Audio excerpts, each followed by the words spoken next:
สบายดีพี่น้องเนาะมาคือเกาพี่น้องมาซอยจุล้อมนะล้อมใจเอ็ดครับแซ่บๆแล้วมื้อนี้พี่น้องมาบ่ว่าหลายเนาะพี่น้องเนาะใครที่เขามาเบิ่งก็อย่าลืมฝาก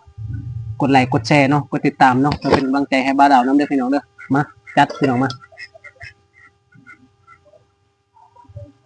นี่โอ้เจียวเขียวคมๆพี่น้องเอ้ย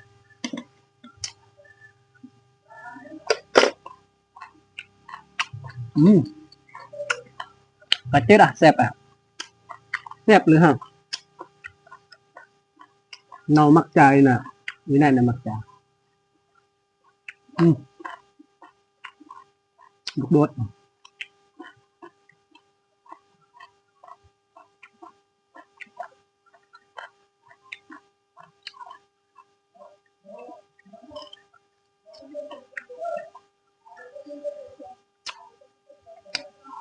ลองเบิ่งตับนี่พี่น้องตับงัวหน่อยเนาะขออภัยสำหรับผู้ที่บ่มักกินดิบเนาะพี่น้องเนาะ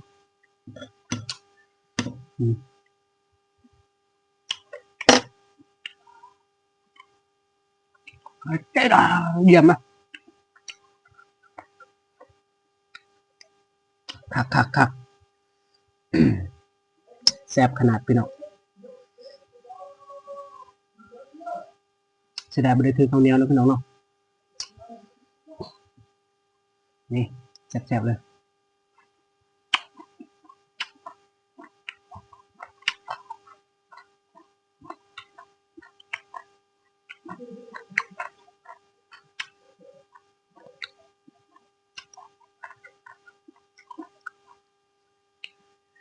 ล้อมตะแกรง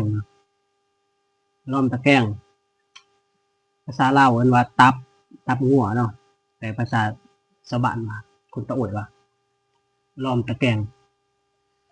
โอ้ยเยี่ยมเลยนะอันดับหนึ่งเลยอันนั้นคือข้างในเนาะกวาดอันคักพี่น้อง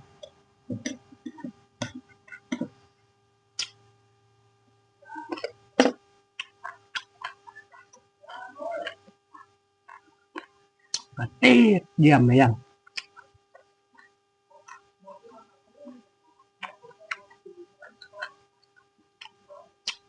ลูกโดดน่ะ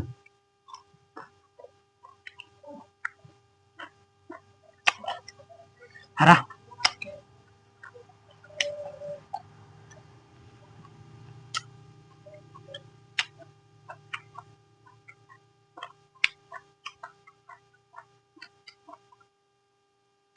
อยากเพิ่มคลิปหน้าก็อย่าลืมกดติดตามเด้อ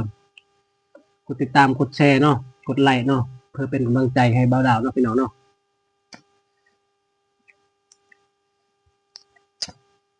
แซ่บพี่น้องเยี่ยมขนาดโน่อย่าไปเน่โน่โน่อย่าไปเน่กินเก็บเนาะอย่าเน่กินจ่าเนาะอย่าเน่ครับ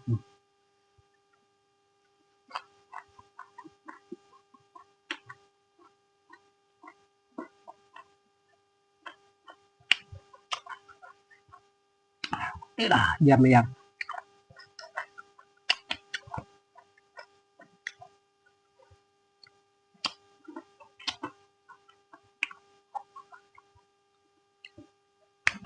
เยี่ยมขนาดปั๊บหมักซิบ